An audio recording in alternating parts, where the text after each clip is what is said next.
எல்லாருக்கும் வணக்கம். Welcome to Ranipet சமையல். இன்றைக்கி நம்ம கடலைப்பருப்பை வச்சு ஒரு சூப்பரான கிரேவி எப்படி செய்யுதுன்னு பார்க்கலாங்க. யூஸ்வலாக கடலைப்பருப்பு வடை மட்டும்தான் செய்வோம், வேறு கிரேவியெல்லாம் செய்யுது ரொம்ப ரேரு. இந்த கிரேவி வந்துட்டு சப்பாத்தி, பூரி, இட்லி, தோசையோடலாம் ரொம்ப சூப்பராக இருக்கும். இது தால் சென்னான்னு சொல்லுவாங்க. வாங்க எப்படி செய்யுதுன்னு பார்க்கலாம். முதல்ல நான் ஒரு 3/4 கப் அளவுக்கு கடலைப்பருப்பு வந்து எடுத்திருக்கேன். இப்போது இந்த கடலைப்பருப்போட தண்ணி சேர்த்து நல்லா கழுவி எடுத்துக்கலாம். ஒரு 2-3 முறை கூட நல்லா கழுவி தண்ணி இல்லாமல் எடுத்துக்கலாம். இப்போது வேக வைக்க தேவையான அளவு தண்ணி சேர்த்து நல்லா ஊற வச்சு எடுத்துக்கலாம். அப்போ தான் வேகும்போது சாஃப்டாக இருக்கும். இப்போது நான் குக்கரில் வந்துட்டு நான் ஊற வச்ச பருப்பை வந்து மாற்றிருக்கேன். இப்போது தேவையான அளவு தண்ணி வந்து சேர்த்துக்கலாம். இப்போது இதை நல்லா வேக வச்சு எடுத்துக்கலாம். ஒரு 3-4 விசில் வச்சு எடுத்துட்டோம்னா நல்லா சாஃப்டாக வந்துட்டு உங்களுக்கு வெந்துடும். இப்போ பார்த்திங்கன்னா ஒரு 3 விசில் வச்சு எடுத்துருக்கேன். பருப்பு எப்படி வெந்திருக்குன்னு சொல்லி பார்க்கலாம். பார்த்திங்கன்னா பருப்பு வந்து குழையில, ஆனால் நல்லா பூ மாதிரி வெந்திருக்கு. இப்படி எடுத்து அழுத்தினா அப்படியே சாஃப்டாகிடணும், ஆனால் குழையக்கூடாது. இந்த மாதிரி நல்லா வேக வச்சு எடுத்துக்கலாம். இப்போ ஒரு பேனில் 4 டேபிள் ஸ்பூன் அளவுக்கு ஆயில் போட்டிருக்கேன். அதில் ஒரு 1/4 டீஸ்பூன் அளவுக்கு ஜீரகம் வந்து சேர்த்துக்கலாம். ஜீரகம் கொஞ்சம் பொரிஞ்ச உடனே ஒரு 2 பிரிஞ்சி இலை வந்து சேர்க்குறேன். அடுத்தது 2 சின்ன துண்டு பட்டை சேர்த்துடுறேன். இப்போ பார்த்திங்கன்னா ஜீரகம் நல்லா பொரிஞ்சிருச்சு. இப்போது பொடியாக கட் பண்ண ஒரு 150 கிராம் அளவுக்கு வெங்காயம் வந்து சேர்க்குறேன். வெங்காயம் வந்துட்டு இந்த ஆயிலில் நல்லா ஃப்ரை ஆகணும், நல்லா கோல்டன் ப்ரௌன் வரணும், அந்த அளவுக்கு வதக்கி எடுத்துக்கலாம். இல்லை ஆனியனை முன்னாடியே ஃப்ரை பண்ணியும் நம்ம ஃப்ரைட் ஆனியனாகவும் சேர்த்துக்கலாம். இப்போ இதை நல்லா வதக்கி எடுத்துக்கலாம். இப்போ பார்த்திங்கன்னா ஆனியன் இந்த அளவுக்கு நல்லா ப்ரௌனாக வதங்கிடுச்சு. இப்போது 1 டீஸ்பூன் அளவுக்கு நான் இஞ்சி பூண்டு பேஸ்ட் வந்து சேர்த்துருக்கேன். இப்போ இதையும் நல்லா வதக்கி எடுத்துக்கலாம்.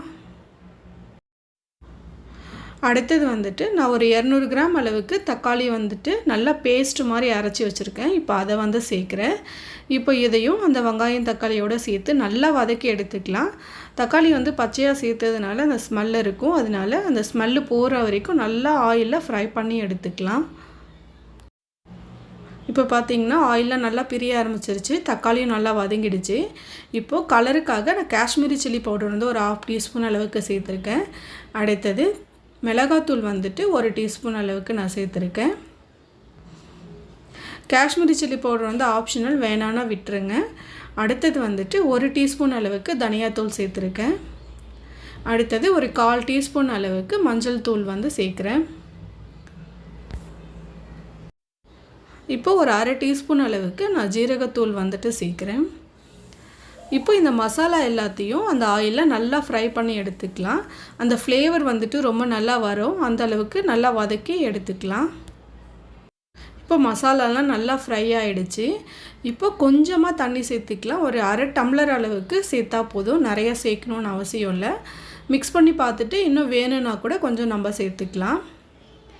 இப்போ பார்த்திங்கன்னா கொஞ்சம் கெட்டியாக இருக்க மாதிரி இருக்குது, அதனால் இன்னும் கொஞ்சம் அளவுக்கு நம்ம தண்ணி கூட சேர்த்துக்கலாம். இப்போது இந்த மசாலாவுக்கு தேவையான உப்பு மட்டும் நான் இப்போ சேர்க்குறேன். இப்போ ரொம்ப திக்காக இருக்குது, அதனால் இன்னும் கொஞ்சம் போல் தண்ணி சேர்த்துக்கலாம். ஏன்னா நல்லா ஹை ஃப்ளேமில் வச்சு கொதிக்க வைக்கும்போது உங்களுக்கு தீஞ்சு போயிடும், அதனால் கொஞ்சமாக மட்டும் தண்ணி சேர்த்துக்கலாம். இப்போ இதை கொஞ்சம் நேரம் நல்லா கொதிக்க விட்டோம்னா உங்களுக்கு பார்த்திங்கன்னா மசாலா எல்லாமே நல்லா வெந்துடும், நல்லா குக் ஆகிடும். உங்களுக்கு கொஞ்சம் நேரம் கழித்து எப்படி இருக்குதுன்னு சொல்லி பார்க்கலாம். இப்போ பார்த்திங்கன்னா மசாலாலாம் நல்லா அந்த வெங்காயம் தக்காளியோடு நல்லா குக் ஆகிடுச்சு. பார்த்திங்கன்னா ஆயில் நல்லா பிரிய ஆரம்பிச்சிருச்சு.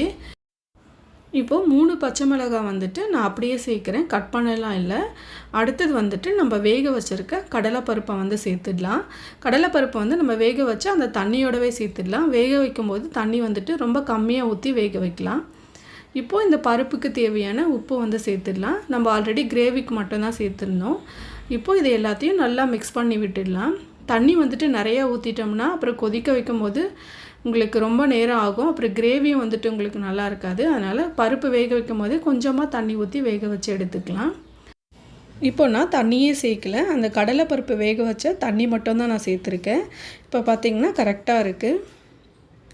இப்போ பார்த்திங்கன்னா லைட்டாக கொதிக்க ஆரம்பிச்சிருச்சு. இப்போ ஒரு 1/2 டீஸ்பூன் அளவுக்கு நான் கரம் மசாலா வந்து சேர்க்குறேன்.